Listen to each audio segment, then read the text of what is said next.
In this video, I'm gonna show you how I made this working miniature attraction ride. Let's get started.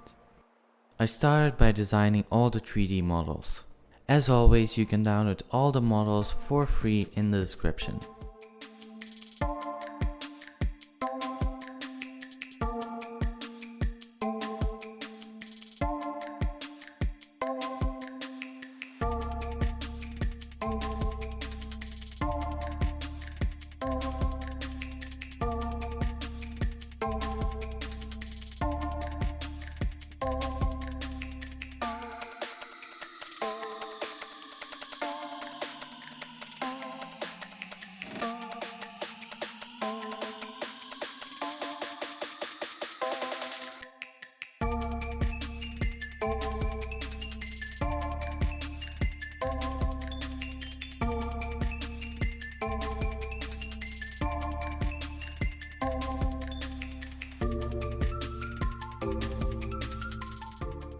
I did my very best to make it look as much as a normal attraction as possible, so I did everything I could to hide the servos. For the big swing servo, this was really easy, but most of these rides in real life also turn the seats on the swing, so I needed a separate servo for that, and this one was a lot trickier to hide, since I had trouble finding anywhere big enough to hold the servo. In the end, I decided to hide it inside the counterweight at the top of the swing, since that was just about the only option. This did mean that I had to make a more complex system with a wire running from the servo all the way through the swing and into the part where the seats would be.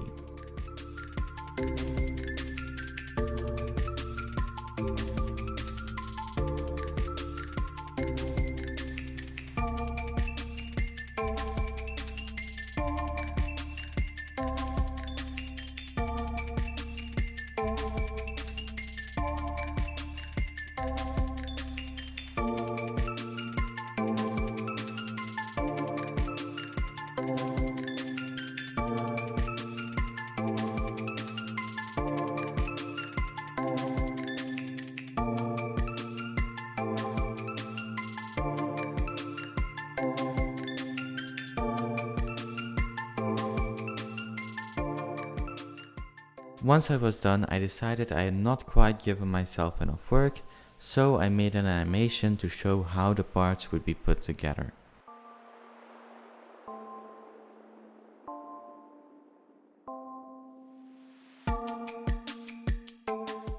Then I spent about 4 full days 3D printing all the parts and finally got to work.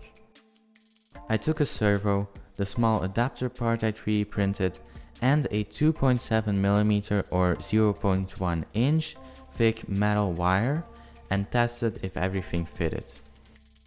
To make sure the glue would really work as well as possible, I used a wire cutter to cut into the side of the wire and make it less even.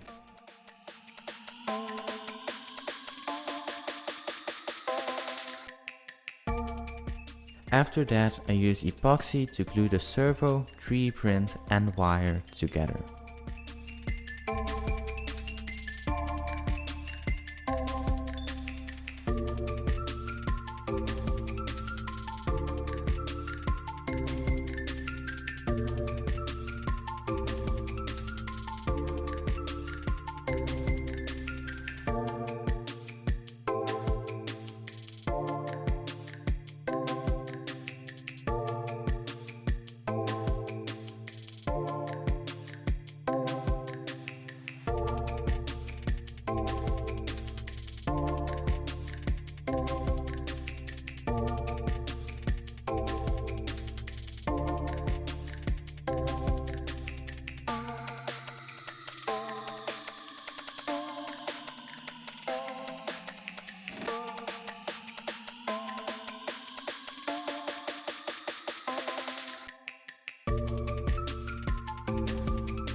With this small part assembled, I can now feed this wire through the main swing part and insert the servo into the counterweight part of the swing.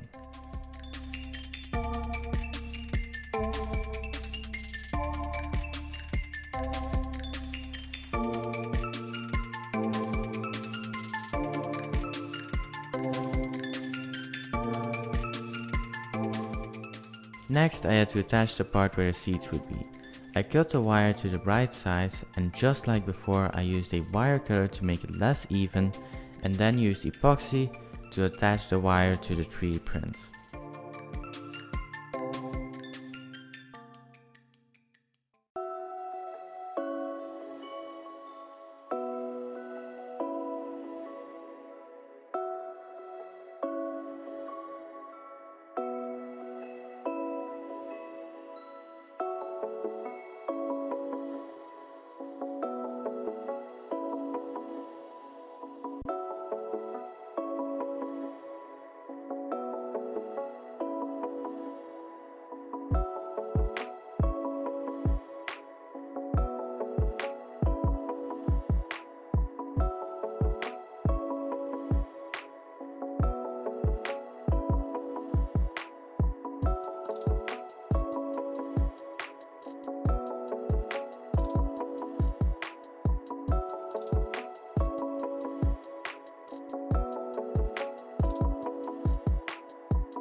Then I just glued a cap on the counterweight.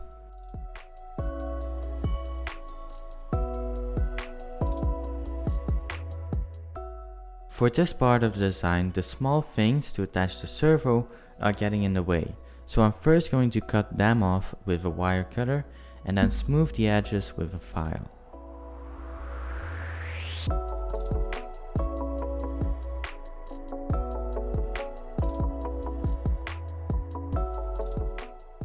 As you can see, it now fits perfectly and I was able to glue the servo to the 3D print. I also glued this back plate to the servo, since it will hide the servo and is also there in real life. Before I screwed this attachment onto the servo, I made sure it was rotated at 90 degrees. This is very important. If I didn't do this, I would probably have to start from the beginning later on.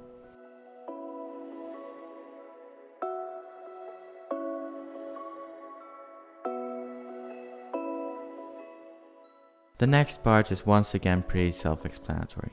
I simply glued the servo to the servo-shaped indents in the swing part. As you can see, I had to print all the legs in 2 parts, since these were otherwise just too big for my printer. So of course the first thing I'm going to do now is glue all the parts back together.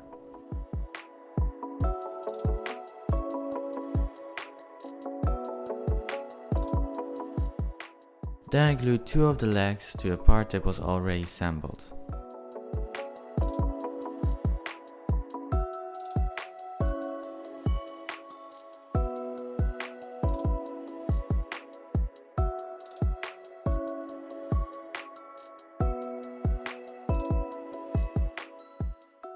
After that, I did the exact same for the other side.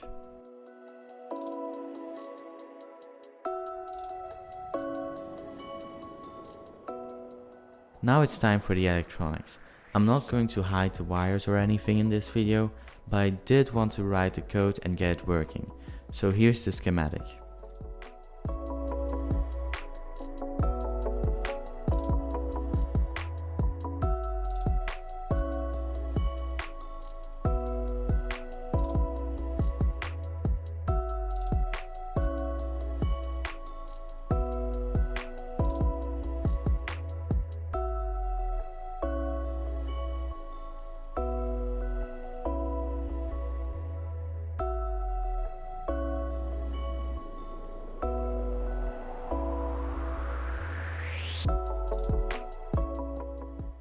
Once all of that was connected, I uploaded this code to the Arduino Nano. As always, you can download the code in the description. And here it is. As you can see, it not only has the swinging movement, but the seats also turn. I did do quite a bit of programming to try and make it swing as naturally as possible, but this was the best I could get with these cheap servos. Still, I don't think it looks bad, and it will definitely look a lot better when it's fully painted. As always, thanks for watching. I really hope you enjoyed the video. If you did, like and consider subscribing, I'd really appreciate it.